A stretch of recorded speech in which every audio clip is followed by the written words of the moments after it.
If you could say one thing to your dad, what would that be? You gave me everything and I'll never be able to pay you back. And I would tell him, hey, I'll never be able, but I keep on going after that quest. Welcome to the Dad Central Show, the podcast that helps overwhelmed dads conquer stress, build confidence, and become the father their family brags about. Join Drew Solon, a leadership coach and father of 5, and Ed Gow Jr., a fatherhood advocate and contributor to the Good Men Project, as we guide you through the journey of fatherhood. We'll show you how to connect deeply with your family, manage your time and energy better, and master tools to become the dad you want to be. Let's get started. What is up, everybody? It's Ed Gow Jr. from Dad Central and Drew Solon from Dad Central. all right. So we're going to welcome you today to a special Father's Day edition of Dad Central. And we're going to be reflecting on some personal lessons from our fathers, big or small as they are, and how they shaped our roles as dads and male caregivers. So we're going to be talking today about real stories, personal reflections, legacy moments, and takeaways for all dads. What's up for today, Drew? How you doing? I'm doing good. I am very busy as we're heading into this next season, and we got a lot of activities with the kids. So I am learning to prioritize. I'm learning to care for myself, and I'm learning to implement some of hopefully what we'll talk about in terms of the lessons that we've learned from our fathers. So yeah, and just feeling pretty grateful, pretty blessed for the opportunity to be a dad and this time, because it's so meaningful and important, and to be able to have it is really cool. So I just can tell I'm in a little bit of a reflective mood. So I'm looking forward to the conversation. Now, how are you? Excellent.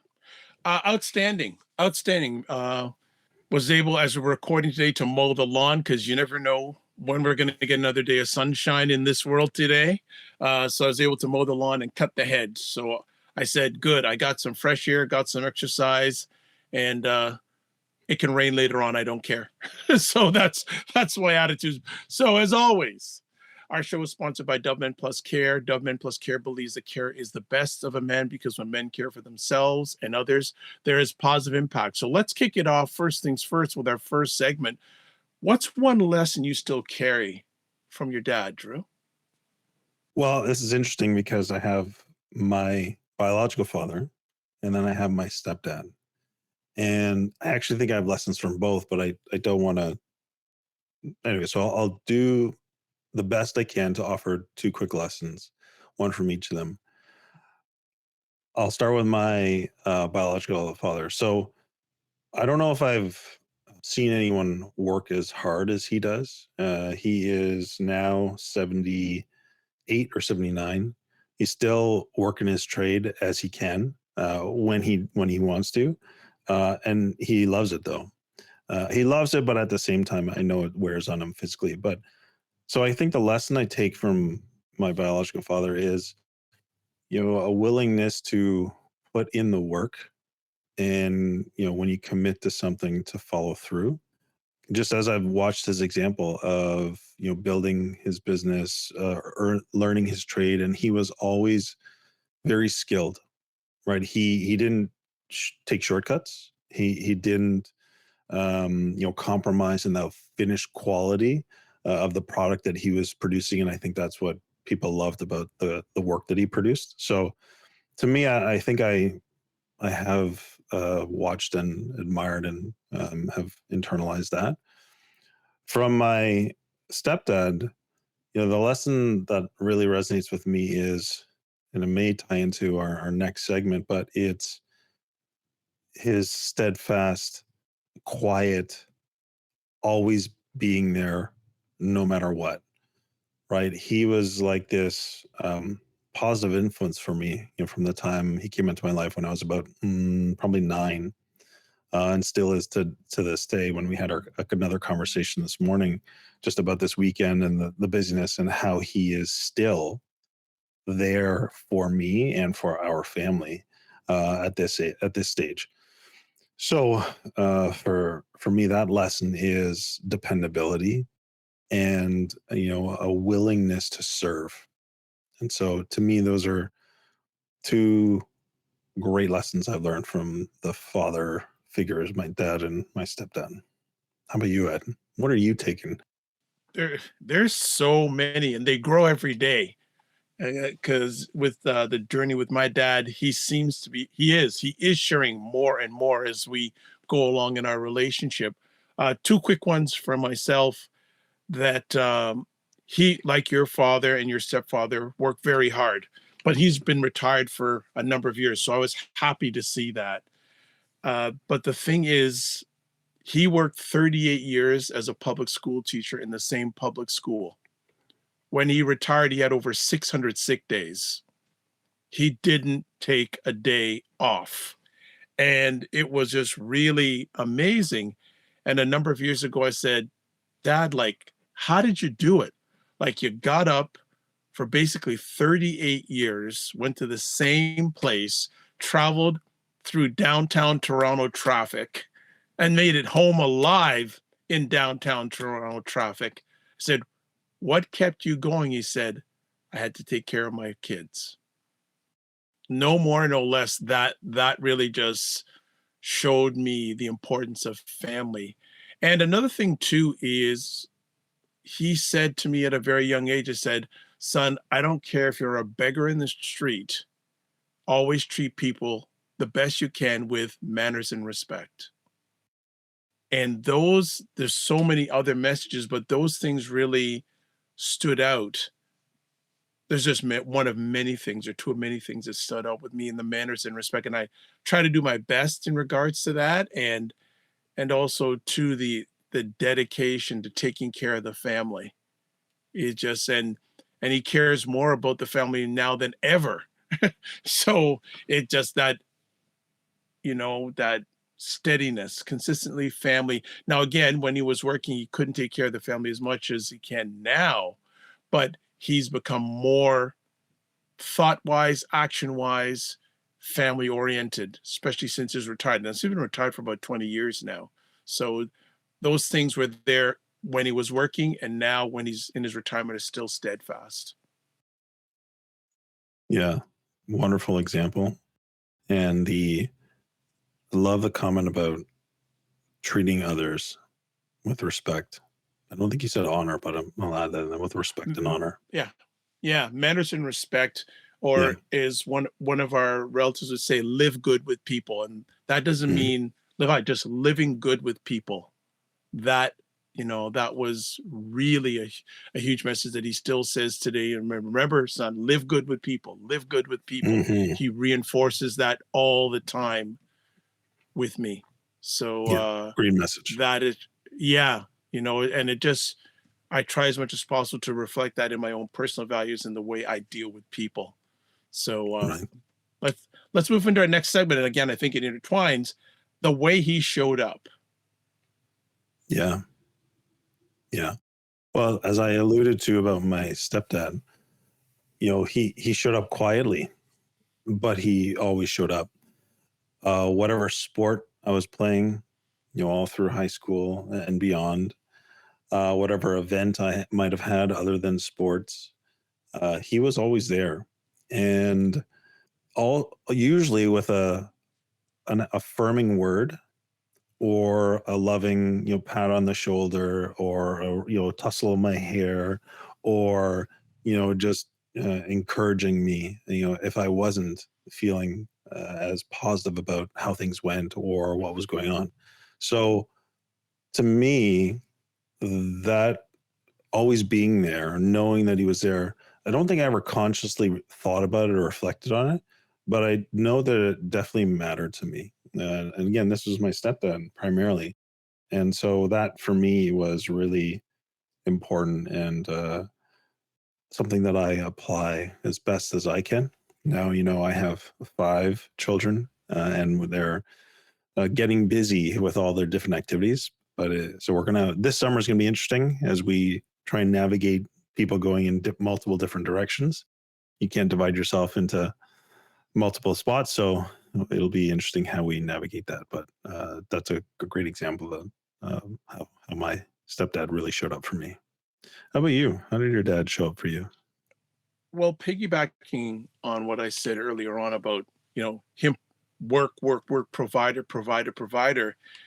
It's been and it's still evolving, because in my younger days, he would show up when it came to education, education, education. He really, really drove he would always show up when it came to education. There were other areas that I wish he could fill my cup in that he didn't, in regards to showing up. But there's, I think I may have shared it or not have shared it, but that sort of started to flip a little bit after he overcame a four bypass heart operation. He had a stroke, and then he started showing up in emotional ways in my life.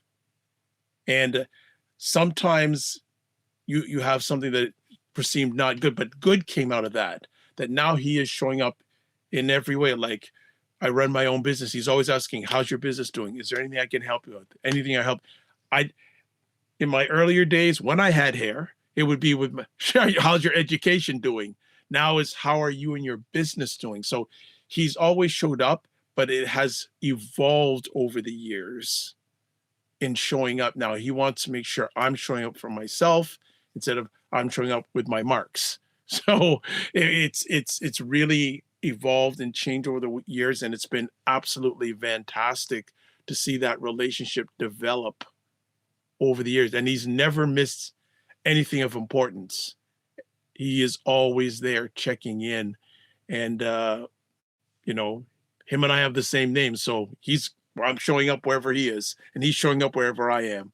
So Mm, I leave that as I leave that as an example. nice. That's a great example. So, if you could say one thing to your dad, what would that be? Ha! That's a tough Yeah, if one. you could There's say so one thing to him many. today, One what would thing, that be? you done good. Nice. I could give you another one. I would say Mm, another one I could say is, you gave me everything, and I'll never be able to pay you back mm, yeah, that's fully. interesting. Yeah, But I'm always in that quest, and I always tell him, "Hey, I'll never be able," but I keep on going after that quest. How about you? yeah, yeah. So, well, again, with this dynamic of my dad and my stepdad, well, it's hard to determine, what's the one message that. So, if I could say to I'll start with my stepdad. If I today, I would tell him, one, I love you and I'm grateful for all that you've done and continue to do for me, and in support of my mom. It has been a huge blessing in my life. So that's what I'd say to my stepdad. To my dad, I would say, I would thank him too for who he is and the gifts that he's given me. When I say gifts, I don't mean, monetary gifts.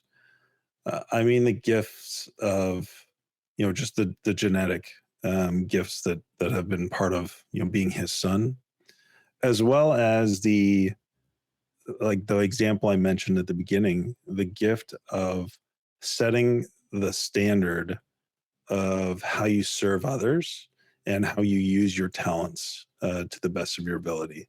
I feel like that's a huge gift that he's given me, and I'm truly grateful for it, because I feel like it's a big part of who I am, and I know that comes from him. I mean, not only him, but certainly from him. So I think those are the overwhelming theme that I have is gratitude, for them and what they've, given me, and I'm taken from them. So as we start wrapping up today, what are we passing on? What lessons and legacies are we passing on from our dads to the next generation? Yeah, that's a good question. So for me, I'm not sure if I've thought enough about this, to be as intentional as I'd like to be. And if I'm being real, there's parts of what I've experienced that I actually wanted to change, right? I wanted to break some of the cycles that were part of my experience growing up. But I feel like it aligns with what I've shared so far today is that I think the values, that I have seen in action from both my stepdad and my dad are what I model for my children and what I hope they take away. And I really do believe the values of, consistent show, and being dependable, being responsible, being accountable. Those to me are really the character traits that I hope that I pass on to my children and that they can show up in this world, because I hope this doesn't come across as too critical or cynical or judgmental, but I do believe we really see a lack of character and integrity in today's world. And to me, that is really foundational to who I am and what I want to see my children begin to model and demonstrate as they grow and become their own people. So for me, it's really important. I feel like that's a great foundation. Like the foundation of a strong, solid character is what I hope to pass on. How about you, Ed? Well, we could have four parts to this, both of us, I can tell, but we'll keep it short. The whole area of service. Mm, And, again, 38 years. Another thing my dad, and I'll keep the story very short. He paid for a young man who he met in Jamaica many years ago, whose family was living in absolute poverty. He paid for this young man to become a lawyer. And so, how he has not only been a father biologically to our family, but to people he's not related to biologically. That is just a huge lesson that his fatherly influence goes beyond our family.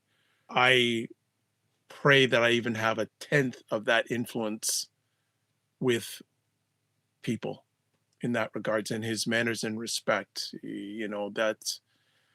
That has just been really large in my walk, and even from a child that is just born to the oldest person I know, having those values and standards, try to emulate them as best as I can in whatever situation I find myself in.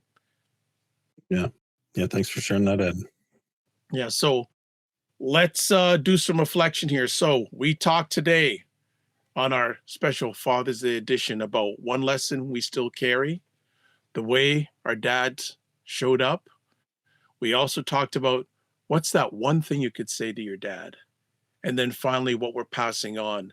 So we have to realize that our fathers shaped us in ways we're still discovering. Drew and myself, and I'm sure many others who are either listening or watching this, it's still evolving. And let's call it out that today is the perfect day to recognize the man who helped you become the way you are, or who you are. Sorry. So our challenge is to reach out to your dad or a father figure and share one lesson that changed you. Drew, I want to wrap it up. Yeah, I want to add one final point because I think that there are listeners that maybe they didn't have the greatest relationship with their father or currently don't. And this idea or thought of reaching out to them fills them with, maybe just a not a good taste in their mouth. And all I want to say to you is that if that's you listening today, one, you're not alone. I can certainly understand and relate to that. But I want you to think about the importance and power of choosing to make forgiveness an important part of how you might approach this Father's Day, especially when it comes to your own children, and the difference freeing yourself from some of the past hurts or the disappointments or the pain that might be associated with your own relationship with your father, knowing that that can actually help you with your children and the relationships with them. So we obviously don't. This could be a whole show on its own. And we've done a podcast with John Smith Baker about the importance. Are you man enough to forgive? But I just want you to know that it's okay. And if you're not able to take this call to action today because it's not the right time, no problem. But I encourage you to listen to our podcast with John Smith Baker, and then make some time to reflect on how that might be able to serve your fatherhood journey. That's so true. And I think we may have to do a session on our own about that, because there was a period in my journey that I was in that headspace. Hmm. And that was in my heart. So I think that'd be a really good episode to do. And I'm actually assisting a father right now that's in that situation with his father, to the point is he doesn't want to talk to him again. Right. So it can be so, so impactful. Well, that is it for another episode today. We want to say thank you for taking the most important thing in your life, your time. But Drew, you have a resource for our people who are listening or watching. Yeah, absolutely. As we celebrate Father's Day, and we've been re-engaging people in our Dad Mentor membership community. It's a community that comes together, that learns from each other and supports each other as fathers. And we have our Dad's Roadmap, which is our 5 stages to go from feeling overwhelmed, stressed, and stuck as a dad to becoming much more confident, calm, and really connected. Becoming that dad you want to be. And so we are closing down the Dad Mentor membership because we're in the process of revamping it and relaunching it in a new and an exciting and an impactful. We're making it that much better and that much more accessible for even more people. So I want you to know that this is the time. If you haven't thought about, or if you thought about but haven't joined yet, now is the time to join Dad Mentor, because we're closing it down and then we're going to relaunch it and make it even better. And now is the time to get in before we relaunch it at that much higher price point because of the tremendous value that we provide. So Dad Mentor, take a look. Excellent. Well, as always, as I was saying before, thank you for giving us the most important thing, your time to spend with us while you're listening to this. And as always, don't just manage your time, manage your energy. Remember to give yourself grace, and we'll chat with you soon. Be well.